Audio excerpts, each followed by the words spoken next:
residents of an ordinary 5-story building in Drohobych called the police because of a strong, unpleasant smell coming from a first-floor apartment. The smell appeared suddenly and grew stronger with each passing day. At first, neighbors attributed the strange odors to household problems, but when it became impossible to be in the stairwell, they grew worried and contacted the police. The police officers arrived quickly, but the door was locked. No one answered their knocks. The police had no right to break into the apartment without a prosecutor's permission. The wait for formal authorization dragged on for 3 days. During this time, the smell became unbearable, and residents avoided even approaching the building's entrance. As soon as the permission was obtained, officers immediately broke down the door. Inside the apartment, there were completely unsanitary conditions: mountains of garbage, filth, and hordes of insects. The smell was particularly acute from the direction of the bathroom, but the police officer's attention was first drawn to the apartment's owner, Marina Kostrova. She was sitting at a table, calmly looking at her phone, completely ignoring what was happening. When asked why she hadn't opened the door, Marina calmly replied that now they had finally stopped crying. After these words, the police immediately decided to check the bathroom. Opening the door, the officers confirmed what the owner had meant. The discovery made at that moment became the starting point of a major investigation that the whole city would soon be talking about. Marina Kostrova's documents, which the police examined after entering the apartment, seemed perfectly ordinary at first glance. In 2020, she moved to Drohobych from a small village near Lviv. At that time, Marina was 28 years old. 2 minors moved with her: Sofia, who was then 5, and 3-year-old Denis. In the documents presented to local authorities, everything was standard and neat: registration certificates, copies of passports, confirmation of no criminal record. Not a single special note, nothing suspicious. An ordinary family, the kind there are hundreds of in a small town. Marina found a job quickly. She was hired as a part-time librarian at the city library. Her colleagues described her as a quiet and withdrawn person. She fulfilled all her duties, arrived and left on time, but never tried to get close to anyone. She answered any questions briefly and did not participate in personal conversations. This seemed strange, but it didn't cause alarm. Marina rented an apartment on the first floor of a typical old Khrushchevka. It was a small, one-room apartment without renovations, with dilapidated plumbing and old windows. Neighbors saw that she moved in without many belongings, quickly and quietly. She always paid the rent on time, and the landlady had no complaints. At first, the residents paid almost no attention to their new neighbor. Marina rarely engaged in conversation, quickly ended interactions, and avoided encounters in the courtyard or at the store. She most often appeared in the courtyard late in the evening. Sofia and Denise seemed quiet, almost unnoticeable. None of the neighbors could recall instances when Marina let them play outside for long or interact with anyone in the courtyard. This caused mild surprise, but no one considered it a reason to interfere. But there was one detail that seemed strange from the very beginning. In all official documents, the father field was always marked with a dash. No last name, no first name, no information about his whereabouts.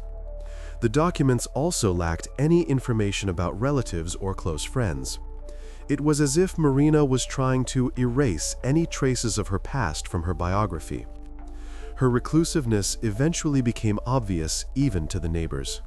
She avoided conversations, did not participate in the life of the building, and never shared personal information. If someone tried to talk to her on the stairs, Marina would simply walk past. Thus, she gradually turned into an invisible person whom people stopped paying attention to. It seemed to be her personal choice, and people didn't question why a young woman with 2 minors was so carefully isolating herself from others. At the time, no one could have guessed that this secrecy and the strange gaps in her documents would turn out to be the first alarming signs that would later become important to the investigation. It was these details that would, in the future, reveal the terrible truth about life behind the door of the first-floor apartment. People attributed them to the old age of the building and poor soundproofing. But gradually, the sounds began to repeat regularly and sound increasingly alarming. Sometimes neighbors could clearly hear a muffled cry that made them uneasy. A little later, dull thuds were added, as if heavy furniture was falling in the apartment or someone was slamming a door. Neighbors began to discuss these noises more often among themselves, but at first, no one dared to act. They hoped it was all temporary problems or ordinary family quarrels. However, the sounds did not stop. On the contrary, they became louder and more frequent over time. Some residents even tried to knock on Marina's door to ask if everything was okay, but she simply didn't open it and did not react in any way. By the end of March 2023, the residents' anxiety reached its peak, and on March 25, they wrote an official complaint to the social services requesting that the apartment be checked. The first inspection took place on March 28th. Marina, according to the service's regulations, was notified in advance of the inspector's visit. When the inspectors knocked on the door, she let them in calmly and without any questions. Inside, the inspectors saw a completely ordinary apartment. Clean rooms, neat belongings, fresh food in the kitchen. Sophia and Dennis were sitting quietly nearby, in clean clothes, silent and without any fidgeting. The inspection revealed nothing suspicious. The inspectors filed a report concluding living conditions are satisfactory and closed the complaint. After this inspection, there was a brief lull. People believed that perhaps they had overreacted and the noises were insignificant. However, by summer, the situation had worsened again. In July 2023, residents once again began to complain about the same disturbing sounds. Crying and strange thuds could be heard even during the day, and at night they became constant.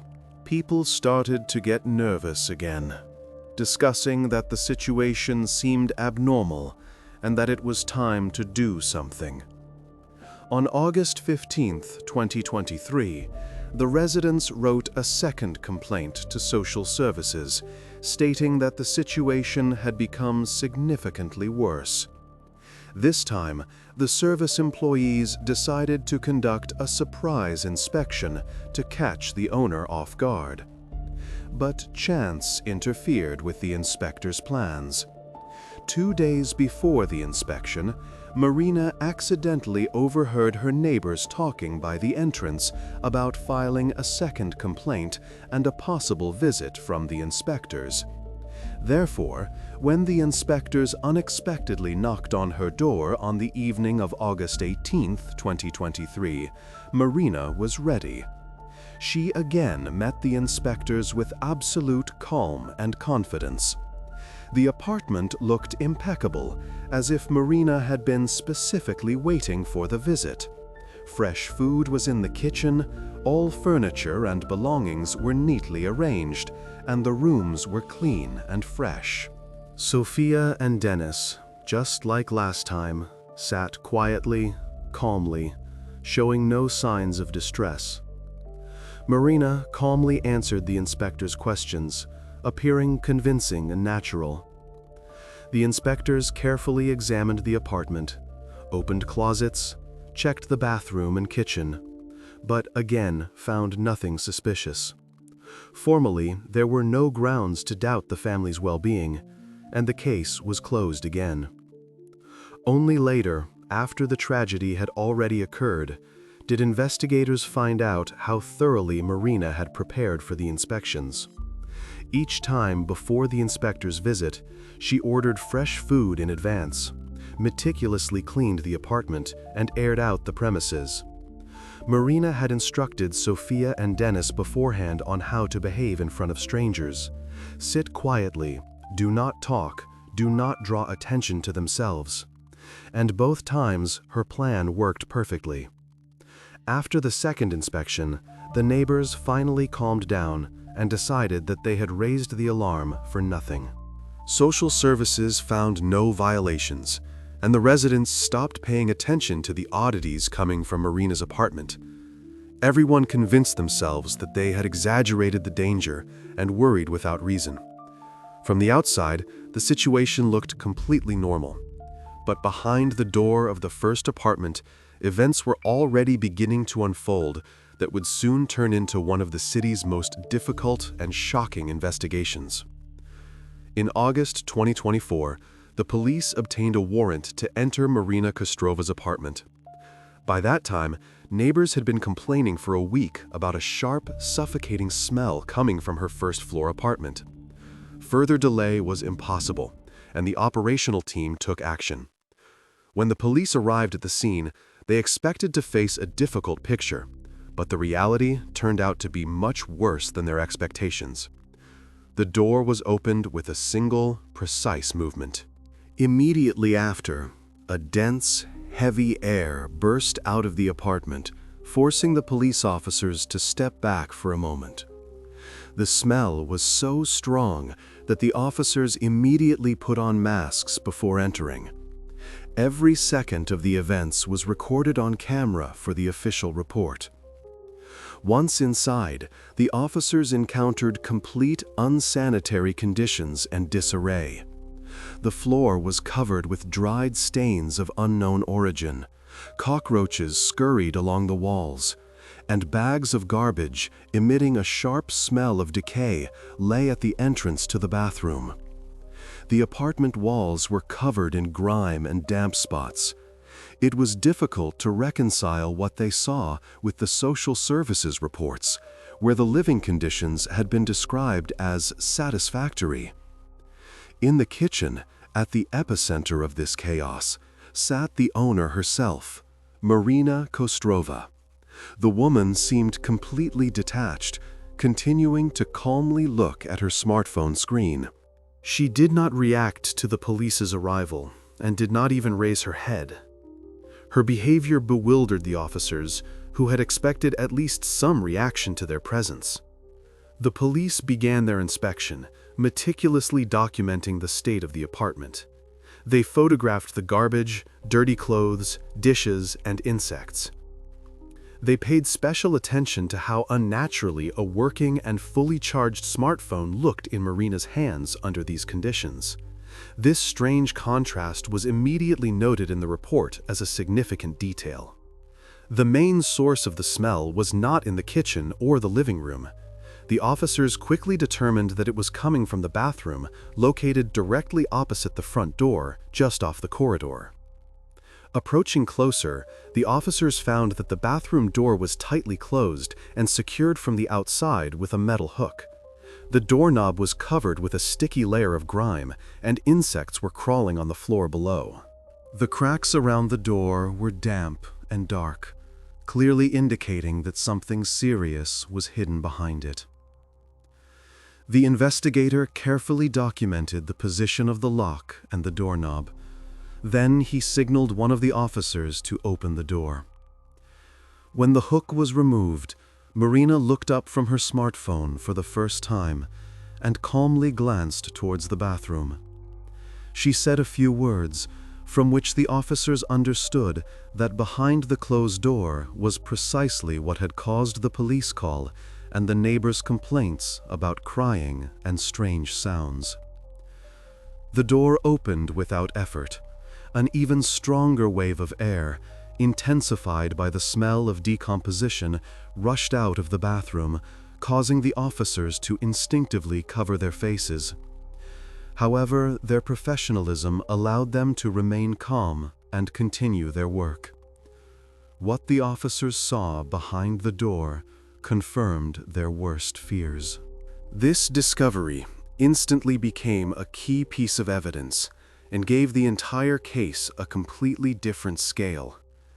At that moment, it became clear that the neighbor's call about an unpleasant smell had escalated into a very serious investigation, which would later be recognized as one of the most complex and difficult in the careers of all the officers involved in the inspection of Marina Kostrova's apartment. As soon as the police officers entered the bathroom and saw the horrific scene in the old cast-iron bathtub, their attention shifted back to Marina Kostrova. She showed complete indifference to what was happening, which was not related to ordinary shock, but to her general emotional detachment. She appeared completely immersed in her own inner reality and did not display any typical human reactions, such as fear, anxiety, or attempts to hide the situation. Amidst everything that met the police's eyes, it was her behavior that seemed particularly unnatural. The woman's calmness and indifference looked not just strange, it became the first signal that the case was much more complex and grim than it initially seemed. At the moment the remains of Sofia and Dennis were discovered, Marina continued to sit calmly at the kitchen table. Despite the noise, the movement of the officers, and the light from their flashlights, she did not make a single move to look or react in any way to what was happening. She still held her phone with the screen on. She slowly continued to scroll through something, as if the world around her was completely normal and the police visit was an insignificant event. The police officers approached her and informed her she was under arrest. Marina stood up without any emotion, slowly placed her smartphone on the table, and allowed herself to be handcuffed without resistance. She did not utter a single word of objection or attempt to explain the situation. The officers had rarely seen such behavior. Usually, suspects try to justify themselves, engage in conversation, ask questions, but this time they were met with complete silence and indifference. Investigators immediately recorded an important fact. At the time of the discovery of the remains and her subsequent arrest, Marina was the only adult in the apartment. The front door was locked from the inside, the windows were closed, and there were no signs of a break-in. Thus, she immediately became the sole and primary suspect in the case. When the officers tried to get initial explanations from Marina on the spot, her answers were short and emotionless.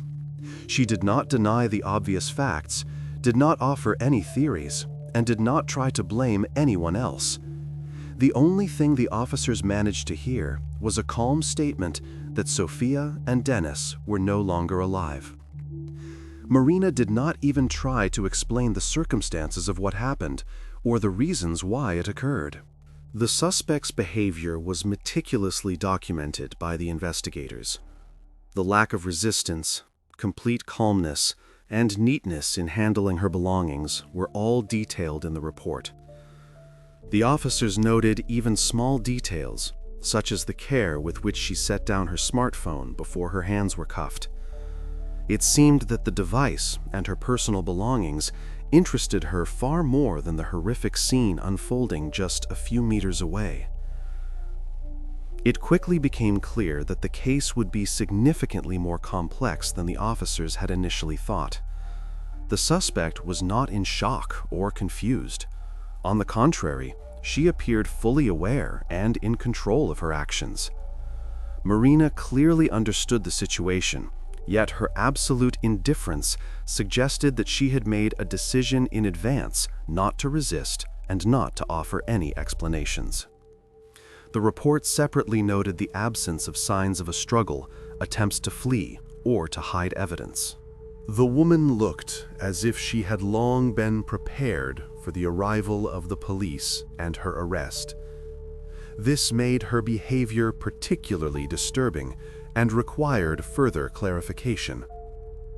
Thus, the case that began with a routine call about neighbors' complaints had, within the first few minutes of the investigation, taken on an extremely difficult and complicated character. The investigators would have to not only collect evidence, but also uncover the reasons and motives behind the behavior of a woman who remained calmly sitting in the apartment next to Sophia and Dennis after the situation had spiraled out of control. When the forensic experts arrived at the scene, the police officers silently made way for them, indicating that the further inspection was now the experts' task. There was absolute silence in the apartment, and the air was so heavy and stale that even experienced specialists had to pause for a few seconds before entering. The experts began their inspection with the bathroom, as it was the epicenter of everything that had happened in this apartment. The first thing they noted was that the bathroom door was locked from the outside with a metal hook, and there were no signs of attempts to force it open or break in. The surface of the door and doorknob was covered with a layer of sticky grime, and insects were moving across the floor, clearly indicating a long period without cleaning. Inside the bathroom itself, it was stuffy, hot, and the smell was so pungent that the staff had to work in masks. In their inspection report, they noted in detail: an old cast-iron bathtub, empty and showing no signs of recent water use. Next to it on the floor, an empty water bottle and a piece of bread that had turned to stone over time were documented. In the bathtub itself, covered with a thin, damp towel, were Sophia and Dennis. The experts immediately determined that their condition indicated they had been there for at least a week. The damp and warm environment of the bathroom had significantly accelerated the decomposition processes. This was detailed in the report as further confirmation of the timeline of the incident. The forensic expert on site, Andrzej Hnatiuk, who had encountered the most difficult cases in his career, would later mention in his report that his hands trembled that day for the first time in many years. He emphasized that the reason was not the scene itself, but the quiet and frightening orderliness with which everything had happened. This indifference, calmness, and lack of any attempt to conceal what had occurred alarmed him more than any incident he had seen before. The specialists worked for about 2 hours, documenting every detail. The report separately noted the complete absence of signs of a struggle, foreign fingerprints, or any indication of the presence of other people in the apartment. Everything pointed only to Marina and the 2 minors. The door, locked from the outside, and the position of the hook, undamaged and untouched by anyone else, also confirmed that Marina was the last person to have access to that room. When the initial inspection was completed, the forensic experts left the premises in almost complete silence. Hnatiuk silently removed his gloves and only briefly told his colleagues that no report could fully convey the feeling of helplessness and horror that arose in the first seconds of the inspection. In their preliminary conclusion, the experts confirmed, everything happened about a week ago. This was not just a finding, it became the starting point for the next, deeper stage of the investigation. Now, the investigation had to figure out what events preceded the tragedy, how long Marina had been planning what happened, and why she made no attempt to change or stop the situation, remaining nearby the entire time.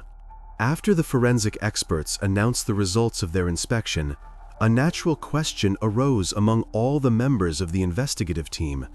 How could Marina have spent an entire week in the apartment after what had happened in the bathroom? Even the most experienced investigators struggled to imagine such a scenario. Continuing to live a normal life in a space where her loved ones were nearby, no longer showing signs of life. To understand what was happening, the investigation began to meticulously reconstruct the events of that week. They requested her phone records, messages, and all information about her internet activity from her mobile operator. The materials they received stunned even officers with extensive investigation experience. Marina, indeed, spent almost all her free time at home, except for brief trips to the library where she worked part-time. According to billing data, most of her day was spent in the apartment. She only occasionally left the apartment for a short time, either for work or to pick up a food delivery from a courier. She ordered food daily: sushi, pizza, salads, soups.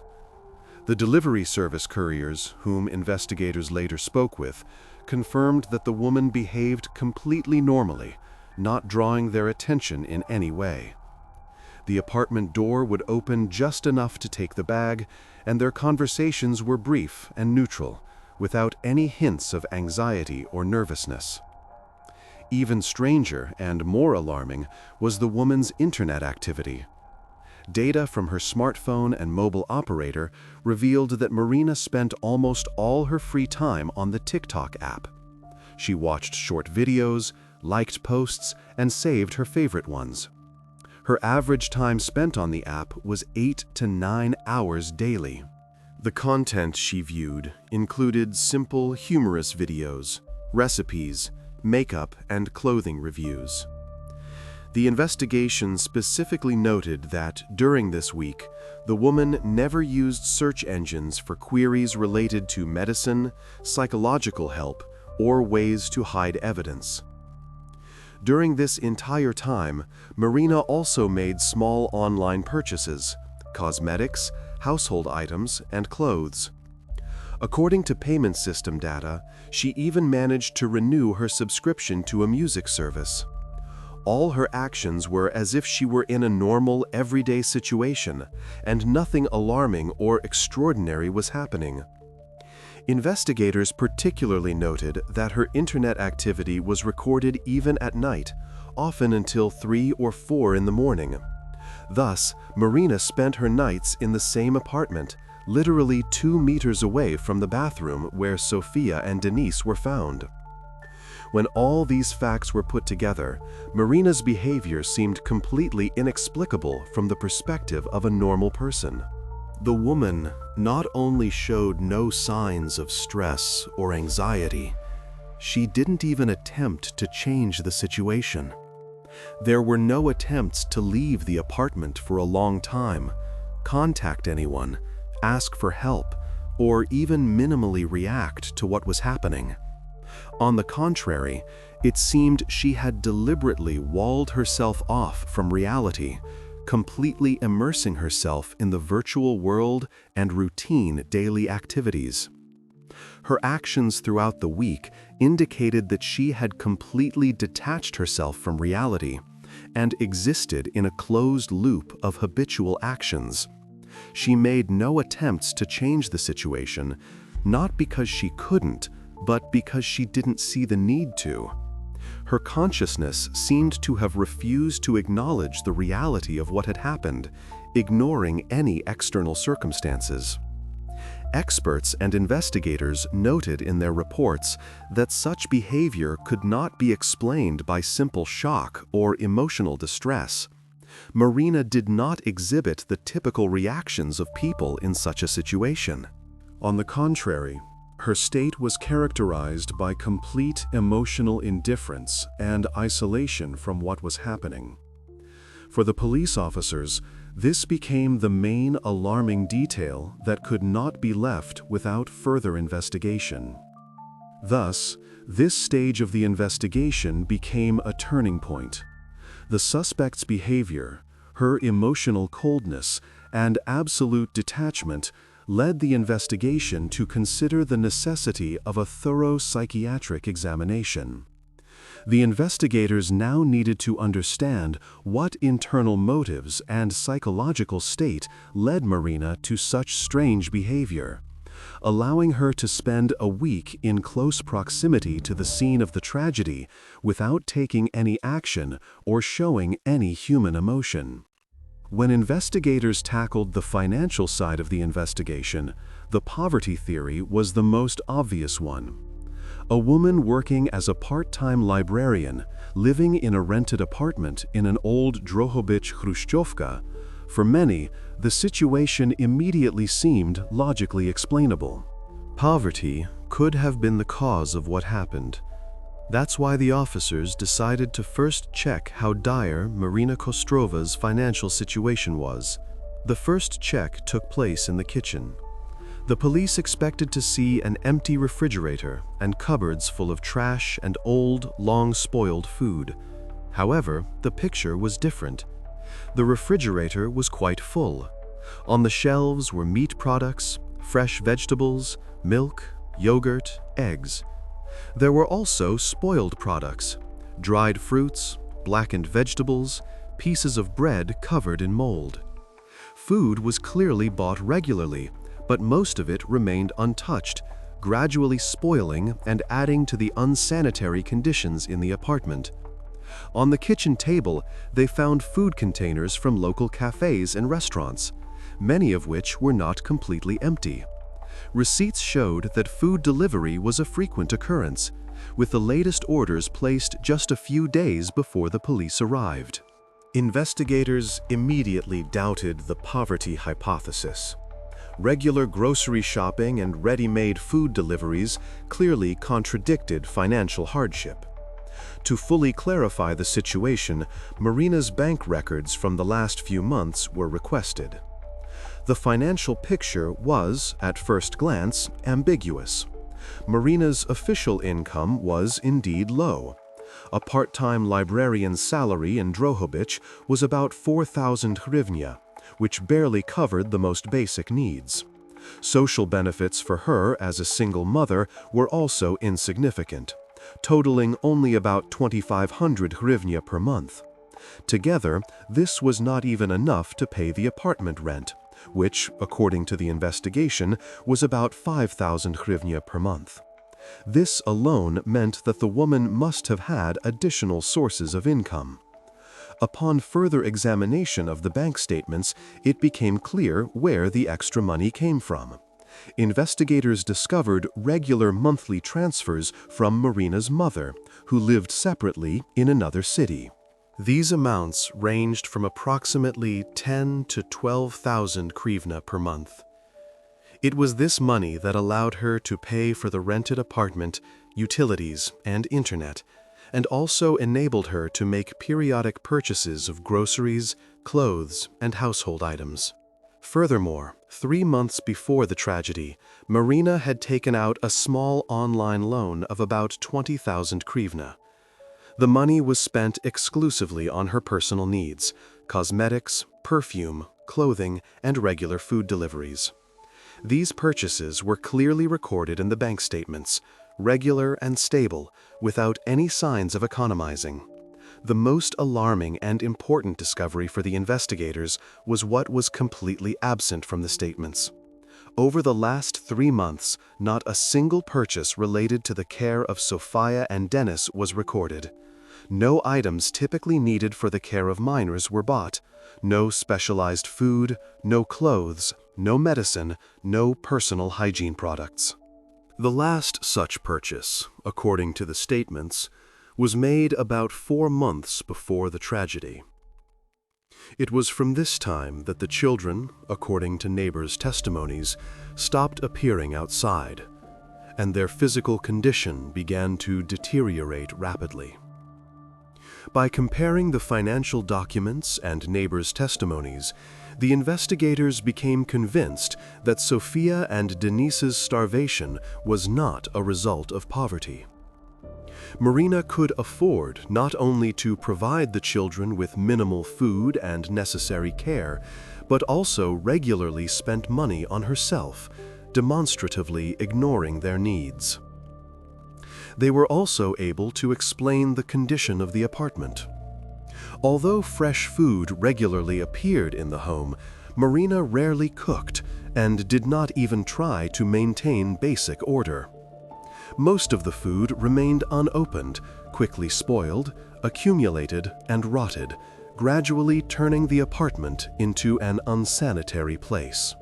Thus, the dirt, mold, and insects were not the result of a lack of money, but a consequence of absolute indifference to her own living conditions and a complete lack of care for the home. Thus, the poverty theory was completely ruled out. The tragic events were the result of Marina Kostrova's conscious behavior. The investigation faced a completely new task: to understand the true reasons, psychological motives, and circumstances that led her to stop caring for those who were with her. This became the focus of the next stage of the investigation. After the theory of financial problems was completely dismissed, the official conclusion of the forensic medical examination became decisive for the investigation. This document was supposed to finally confirm or refute all the suspicions that had arisen among the officers during the investigation. The forensic expert's conclusion arrived a few days later. The document was written in dry and formal medical language. However, behind the emotionless terms lay a clear and brutal picture of the events. According to the medical report, the primary cause of what happened was alimentary dystrophy, an extreme degree of bodily exhaustion due to a chronic lack of food and water. The experts specifically emphasized that no signs of physical violence, poisoning, or the use of any drugs were found. The conclusion stated that such exhaustion develops gradually and can last for several weeks or months, confirming the theory of a prolonged and systematic neglect of Sophia and Dennis's basic needs. After receiving the expert conclusion, investigators re-examined the apartment, paying special attention to the bathroom where Sophia and Dennis were found. The second inspection confirmed that the bathroom door was equipped with a simple but sturdy locking device on the outside, which made it impossible to open the door from the inside. The bathroom was completely unsuitable for long-term human habitation. There was no food or water. Only empty plastic bottles, long unused, were found. The bathroom had no window. Ventilation was practically non-functional, and the conditions were extremely harsh for even a short stay. During further analysis, investigators established an important fact. Marina would periodically let Sophia and Dennis out of the bathroom, but only for brief periods. During these times, she would give them minimal portions of food and water, barely enough to sustain their vital functions. This is what allowed them to survive for a long time, gradually wasting away. It was the children's occasional appearances in the courtyard and the brief visits from social services that created a false impression of a normal family life, not arousing particular suspicion among others. Investigators also found out the reason why the children stopped attending kindergarten. Several months before the tragedy, Marina had officially submitted an application for their withdrawal, explaining it with frequent illnesses and a desire to raise the children herself. The kindergarten confirmed that before their withdrawal, Sophia and Dennis had attended the institution very irregularly, so their sudden stop in attendance did not raise suspicion. Thus, the expert analysis definitively confirmed the investigation's suspicions. The tragedy was the result of conscious and systematic actions. The official conclusion of the medical experts ruled out theories of accident or illness. The investigation was left only to understand the true psychological motives that led to Marina's behavior, which became the cause of the tragedy. After the investigators definitively understood the mechanism of the crime and ruled out the financial version, Marina Kostrova's lawyers put forward a new defense strategy. Their main argument was that the woman could not have been fully aware of her actions because she was allegedly suffering from a serious mental illness. This is how the lawyers explained her strange, almost emotionless behavior throughout the investigation. This version immediately gained wide public resonance, The case had long since moved beyond the city and was attracting the attention of the entire country. People actively joined the discussions. Many believed that a mentally healthy woman was simply incapable of such an act, while others were convinced that it was just a convenient way to evade responsibility. Discussions in the media and social networks became so heated that investigators had to officially comment on the need for a psychiatric evaluation. The investigation ordered a comprehensive psychiatric evaluation, with one clear task: to determine whether Marina could adequately assess the consequences of her actions. Her future fate depended on the results of this evaluation. If the experts found her legally insane, the woman would be sent for compulsory treatment. But if her sanity was confirmed, she would face the maximum penalty. The experts' work took several weeks. During this time, specialists thoroughly studied Marina's biography and interviewed her colleagues, neighbors, and acquaintances. Almost everyone who had encountered her described her as a withdrawn but perfectly ordinary person who consistently managed her daily and work-related tasks. None of those interviewed had previously noticed any signs of mental disorder or unusual behavior in her. Nevertheless, Marina's behavior at all stages of the investigation was unusual. The woman showed no fear, no distress, not even interest in her own future. She answered the questions of investigators and psychiatrists clearly and logically. Her speech contained no strange statements or incoherent phrases. However, her complete emotional detachment was so pronounced that it raised many questions. Meanwhile, the defense continued to insist that the absence of external signs of illness does not always mean it is not present. The lawyers referred to cases where people with serious mental illnesses could live a normal life for a long time, with a crisis manifesting only under certain circumstances.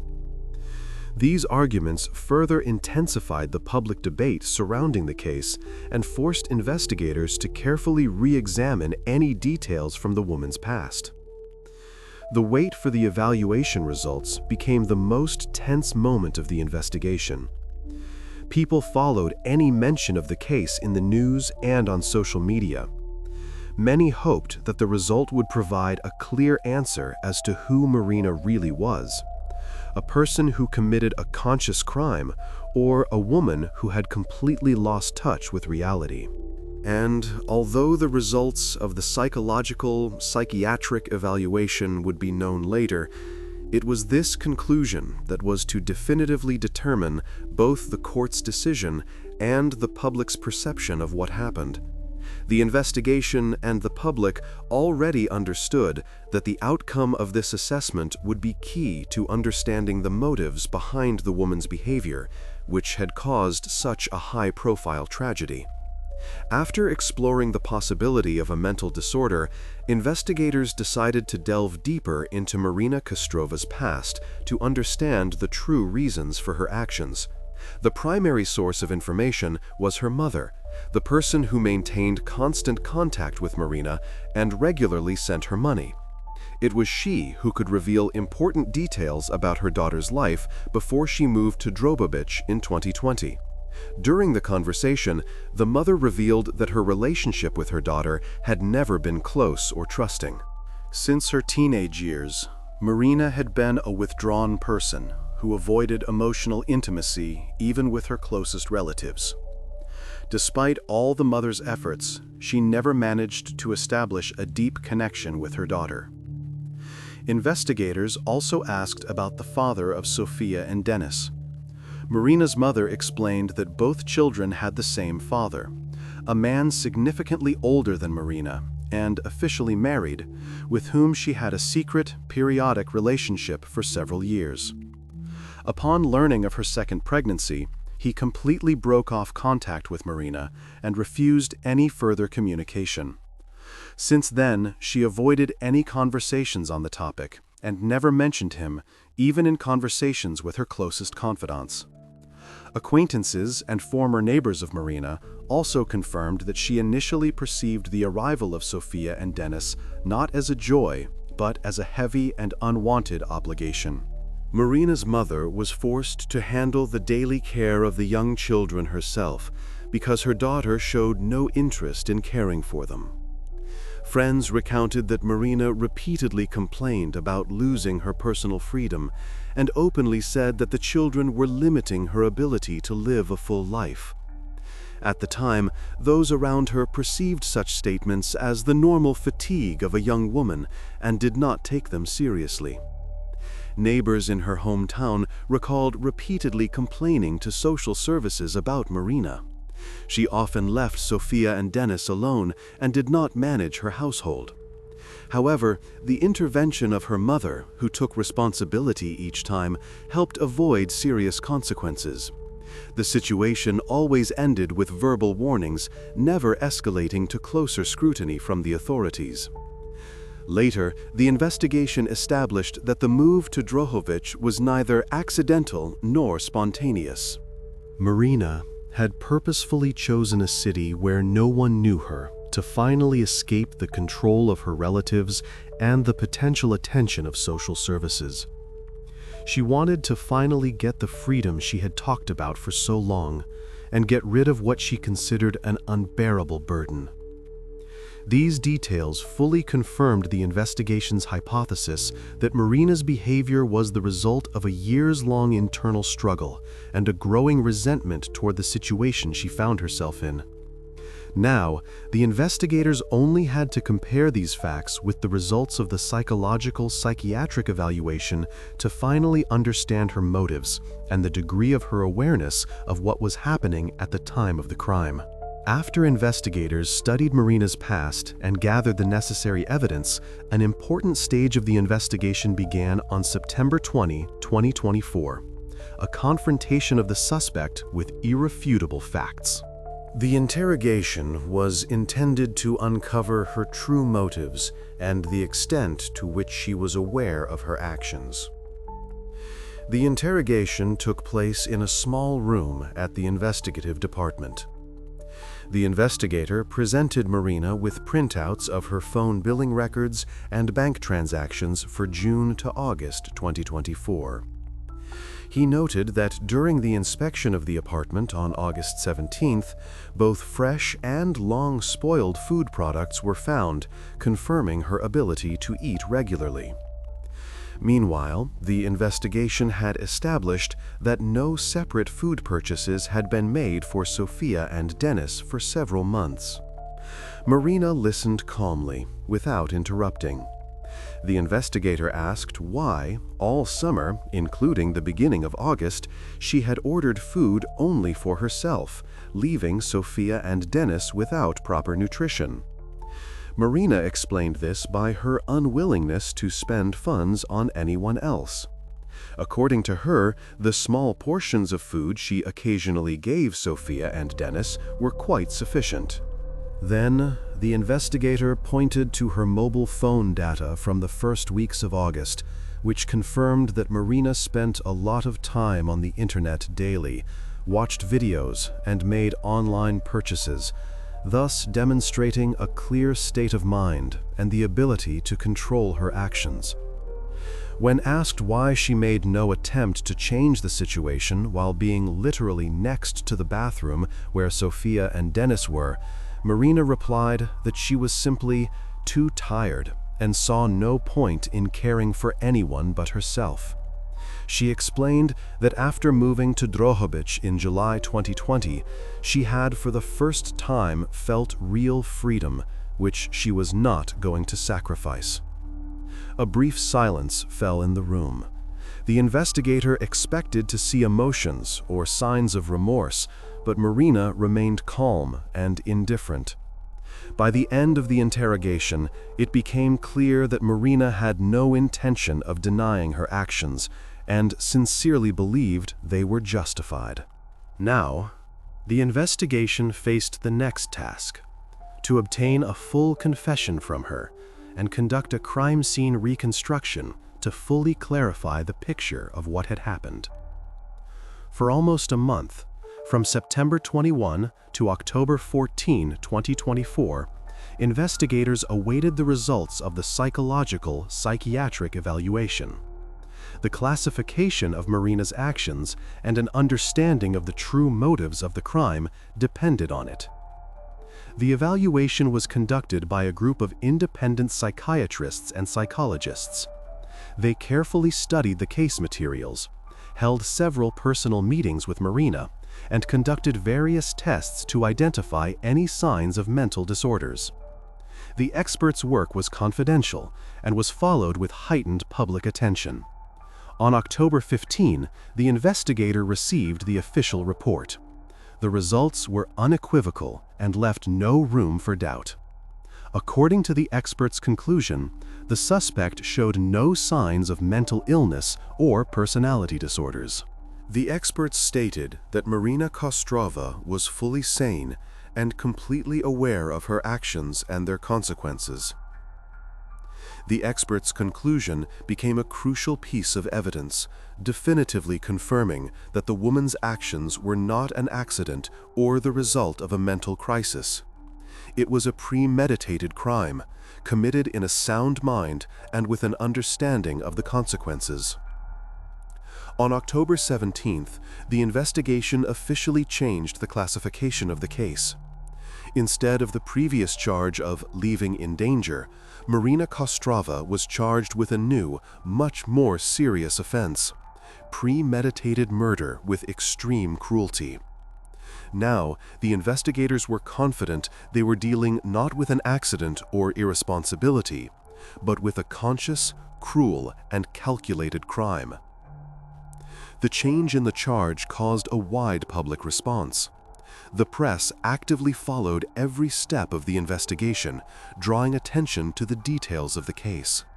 However, the investigators now faced another important task: to get a full confession from Marina, or, if she refused, to present irrefutable evidence to expose her completely. Only after that could the investigation move on to the next stage: a detailed reconstruction of the events. After the charges were upgraded to a more serious offense, investigators decided to seek a final confession from Marina Kostrova. By this point, they already had all the evidence that ruled out the possibility of an accident, but her own explanation of the situation was important for a complete picture of the crime. At the next interrogation, which took place on October 19th, Marina emotionlessly told investigators what she had planned to do next. She admitted that she intended to get rid of the remains of Sofia and Denise, and she planned to explain their absence to neighbors and acquaintances by saying they had gone to stay with their grandmother in another city. According to her, none of the neighbors were interested enough in her family affairs to suspect anything was wrong. Marina then explained that she was planning to leave soon after, find a job, and start a new life somewhere else. She was confident that her story about sending Sofia and Dennis to her mother's sounded quite convincing and could easily explain their long-term disappearance. When investigators asked how she intended to explain the children's absence to her own mother, Marina replied that she planned to abruptly cut off communication. She had previously told her mother about her difficulties and her fatigue with life, so she believed that a sudden break in contact would seem logical. Marina expected that her mother would think she had left in search of a better life and would not immediately start asking questions about Sofia and Dennis. Investigators separately noted the complete lack of emotion during her account. Marina spoke about her plan evenly and calmly, emphasizing that she had thought everything through carefully in advance and never considered that the plan might fail. When the interrogation turned to her motives, Marina again calmly confirmed the already known facts. She explained that she simply wanted freedom. She did not want to take care of anyone, did not want to bear responsibility. She said that the arrival of Sofia and Dennis was a big mistake of hers, which she decided to correct in this specific way. According to the investigators, what was particularly disturbing was the ease and indifference with which the woman spoke about what had happened. She expressed no regret or guilt, only stating facts that seemed perfectly normal and understandable to her. After this confession, it became clear that all the investigation had left to do was to officially record her words and proceed to the next step, a reconstruction of the events in the apartment to definitively confirm and solidify the evidence of her premeditated crime. After the confession, the investigation moved to its final stage, an official reconstruction of events. Forensic experts had to piece together the last months of Sophia and Dennis's lives, day by day and hour by hour, to confirm the theory of Marina's conscious actions and eliminate any doubt before the court. The materials for the reconstruction included Marina's own admissions, the forensic medical examination findings, telephone billing records, and the initial inspection of the apartment. The starting point was May 2024, when, according to Marina, she first began leaving Sophia and Dennis behind the locked door of the bathroom. In May and early June, Marina would periodically lock them in the bathroom for several hours while she was busy with household chores or browsing the internet. The building's residents sometimes heard muffled sounds, crying, banging on the door, quiet pleas, but did not associate them with any serious danger. Nevertheless, by mid-June, complaints about the noises, which neighbors deemed alarming, became more frequent, and they contacted social services to request an inspection of the apartment. By the end of June, the duration of their confinement had increased to a full day. In July, the periods of isolation became even more severe. By Marina's admission, they lasted for several consecutive days. Phone data showed that during this time, the woman was actively using the internet, ordering food and goods, and rarely leaving the house. Following the complaint, social services conducted an inspection. Marina had prepared in advance. A few hours before the visit, she let Sophia and Dennis out of the bathroom, washed them, changed their clothes, and fed them. According to her, she gave the children strict instructions to be quiet before the visit. Psychologists who analyzed the situation concluded that the children were too exhausted and frightened to protest or appear unwell, so the inspectors did not identify any clear signs of a threat and closed the inspection without intervention. The final episode began on August 10, 2024. It was on that day, according to Marina's confession and the experts' conclusions, that the bathroom door was locked, and it was never opened again until the police arrived on August 17th. During this time, Marina continued her usual life, watching videos, ordering food, using her phone, while behind the bathroom door there was no contact with the outside world. The key moment of the reconstruction was this simple mechanical act.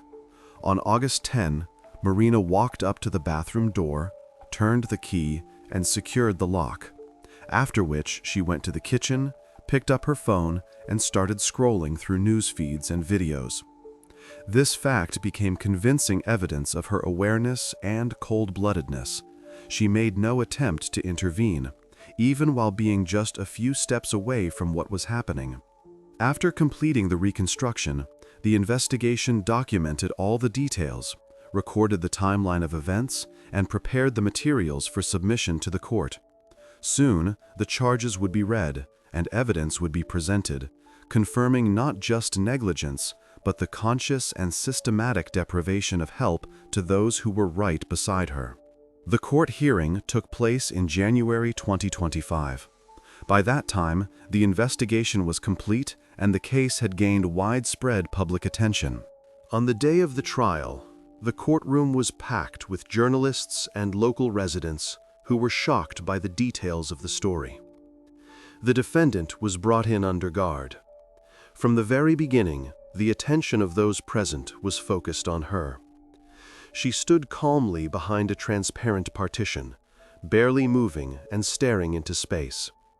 Her appearance and demeanor betrayed neither anxiety nor regret, but rather complete indifference. The judge began to read the case materials, the conclusions of the forensic medical experts, and the witness testimonies. A tense silence fell over the courtroom. Those present listened attentively and somberly, realizing the full gravity of what was happening. The jurors studied the documents and listened to the judge without visible emotion, focused and attentive. When it was time for her final statement, the defendant stood up and calmly delivered a speech, expressing no emotion.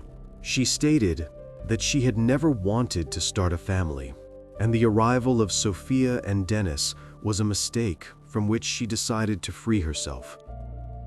She only wanted to live freely and without unnecessary obligations. There was no emotion in her voice, only a flat recitation of facts. After her speech, the judge announced a recess for deliberation. During this time, Marina sat calmly in her booth, not reacting to the proceedings and showing no emotion about her future. Less than an hour later, the judge returned and read the verdict. The defendant was found guilty on all counts. The court specifically noted the cruel and fully conscious nature of her actions and sentenced her to the maximum possible penalty, life imprisonment. She listened to the verdict as calmly and indifferently as she had to everything that had happened before. After the verdict was announced, she was silently led out of the courtroom under guard. The trial was over, leaving the public with many difficult questions and the need to rethink how such a situation had become possible. This story became the starting point for a review of the entire social protection system. After the trial, investigations began into the employees who had visited Marina's apartment in June and July 2024. It was found that during their inspections, they had not shown sufficient vigilance and had ignored alarming signs. As a result of the case, a reform of the guardianship authorities began. Instructions for employees were changed, control was strengthened, and a hotline was created for urgent appeals and complaints from citizens. Experts analyzing the incident cited a common stereotype as the main cause of the tragedy, which made people refuse to believe that a mother could intentionally harm her own loved ones. This template prevented a timely response to obvious signals. A separate investigation into the actions of the social protection inspectors is ongoing, and the identity of Sophia and Dennis's biological father remains unknown and did not affect the course of the case. The main lesson of this tragedy is the need to rely on facts and real circumstances rather than on conventional expectations and social clichés.